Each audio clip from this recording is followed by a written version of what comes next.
大家好，欢迎来到戴安的频道，我是戴安，这是一个关于慢生活、旅行还有教育的频道。我现在人在如诗如画的瑞士在 The Mart， 就是策马特。那想来跟各位聊聊，就是我在瑞士旅行的一些心得感想。我每一次在旅行的时候，都会去研究当地的历史跟文化，所以其实对我来讲，旅行就是好玩的地方，不是在于我去哪些景点，而是更多的去了解当地的人。先来讲讲瑞士的文化，我真的感受到瑞士文化的多样性。他们的官方语言有法语、德语、意大利语，就是看跟哪里接近因为它的西边是法国，东边是德国，南方是意大利，那看跟哪一个国家比较接近。像我们现在在的The Mart 这个地方，它是属于德语区，那它也是一个很宁静的小镇，但是是一个滑雪度假胜地，就是被阿尔卑斯山环绕着，所以来到这里就是消费一定是很高的，因为大家都来这里滑雪。费用有多高呢？相信很多的频道都会告诉你，就是瑞士的食物是很贵的。我举个例子来讲好了，我昨天晚上有一点饿，就在饭店的菜单里面就看到就是 curry 就是咖喱，那它就是一碗小小的咖喱，有点像我们一般喝的这种碗汤，然后就是咖喱汤里面加一点点米，这样子就18块法郎。如果我里面还要加虾加豆腐每一样都要各加6块法郎，所以呢，我随便加一下，就是一碗咖喱汤就要20几块法郎。但是呢，我也觉得我们出来玩有时候就是要有个心理准备，就是我们的确在花费上面可能会超出一点预期。当我们在旅行的过程当中，也是要让自己感觉到舒服也不要让自己饿着。瑞士的人他们商店都关得早大家要休息得早，所以晚上也早点休息。我觉得在饭店吃东西是很 OK 的。好，讲回到那个文化，我在 The Mall 的时候，就是真的有感受到说，在当地大家很辛勤的工作，很早的6、7点就已经看到街上是垃圾车在跑，公车在跑，那大家都是很认真的在工作。然后他们也是在休息的时候也是好好的休息星期天的时候商店是不会开门的。在这个地方是天主教徒居多因为他们以前被罗马统治过。罗马我们知道在西元313年的时候君士坦丁大帝有就是已经是把基督教合法化，所以在马丁路德宗教改革之前，还没有分为天主教跟新教的这个分野之前，被罗马统治的国家大部分是信奉天主教，所以呢想当然了，瑞士是很多的天主教教堂，包括我坐缆车或者是火车到山顶，都是会看到十字架放在山顶上，然后上面挂着耶稣基督那这就是天主教的十字架。还有就是瑞士他们是一个中立国，那这就让我想到说他们真的是一个很特别的国家。过去统治瑞士的国家，比如像罗马，那一直都是把它当成是一个交通要道，其实并没有好好的去建设。因为瑞士70%是高山，然后30%是高原，所以呢，在一些交通要道，比如说像苏黎世或者是日内瓦，他们就是那个交通要道的部分比较是在高原的地方那所以罗马人也是把它当成是一个就是交通要道就是因为它位于欧洲的中间所以就是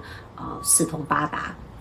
那刚刚讲到就是瑞士是一个中立国，这就要讲到就是在新教跟天主教的战争当中呢其中有一个30年战争，从那个时候开始，其实它的周围的国家都在打仗，但是只有瑞士是保持中立。那一直到就是1次大战、2次大战的时候，瑞士联邦他们还是坚持保持中立的一个态度。也因为这样子，瑞士这个国家一直都是一个和平的状态，没有打仗。我很喜欢他们的国旗，就是一个红色的十字架。因为耶稣是和平之子，耶稣在这个世上就是带来和平。所以我真的是在瑞士很多的感受到，就是不是因为只是高山峻岭让你感受到大自然的伟大，上帝创造大自然的丰富奇妙，让你感到敬畏，更多的也是那个和平，和平的灵在我们的里面。我觉得这是在瑞士感受到的一个很特别的地方啊。另外，我觉得他们的旅游业真的是做得很到地。比如说，来到 The Mar 这个镇，你基本上跳上公车，他们的公车其实就是大概每20分钟一班，然后就是整个小镇在跑，所以这个地方是没有私人车的，就是公车小镇在跑，然后呢停了几个点。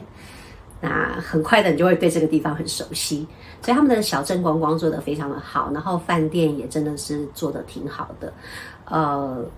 餐点其实很简单，可是摆盘啊、装饰啊那些小东西会让你觉得哇很漂亮。还有就是比如说睡觉好了，那饭店的房间你只要起来走动，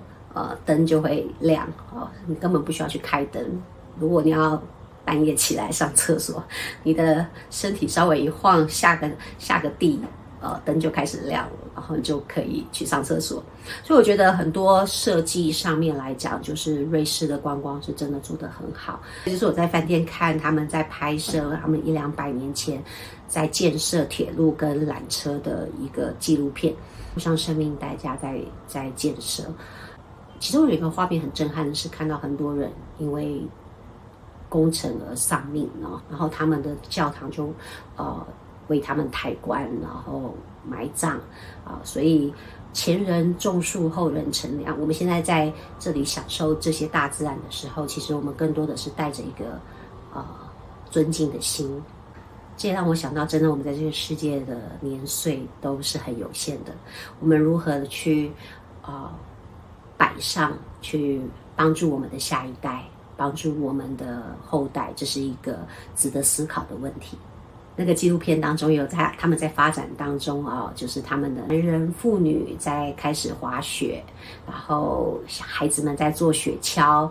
那个很怡然自得的样子。这也是让我们感受到在大自然里头，即便是这么缓慢的做一些活动，然后吃个 buffet 喝个下午茶，都是很愉悦的一件事情。欧洲旅行20天，然后大部分都是在城市。来到瑞士的时候，我所停留的点在高山、河流、大自然的地方，所以这也真的是一个很大的反差。因为在城市里头是喧嚣的，是就是光芒四射，让你目不暇接的。可是来到大自然里头的时候，只有你一个人。很多时候是很安静的。我昨天在山上拍马特洪峰的时候，因为我在拍夕阳，然后那时候已经是傍晚6点多了，我周围就是只有我一个人，那种感觉是真的是，你是被群山包围的，对，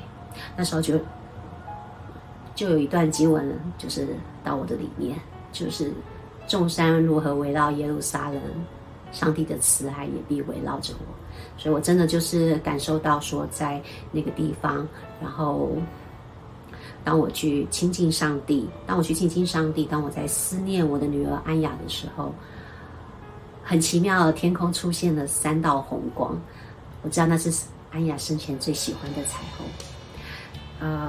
这让我觉得很感动，然后我也很忍不住了，就是在山里面流泪。我得承认，我还是继续在疗伤的当中，但是在旅行的当中，我还是不断的去思考、学习。我也知道，就是在旅行的过程当中，我也在经历在旅程的当中，上帝要向我说的话，很多还是在敬拜赞美，在带领我们的下一代，留给我们下一代一些敬拜赞美的产业。那这也是之后戴安会继续努力的地方。就随意的在这里聊一聊。如果你看到这里，真的是很欢迎你在底下留言告诉我你们来过瑞士吗？然后你们喜欢瑞士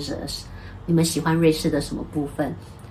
欢迎在下面留言给我。喜欢戴安的频道，欢迎点赞、订阅、分享。愿上帝大大的赐福给你们，与你们同在。我们下期再见，拜拜。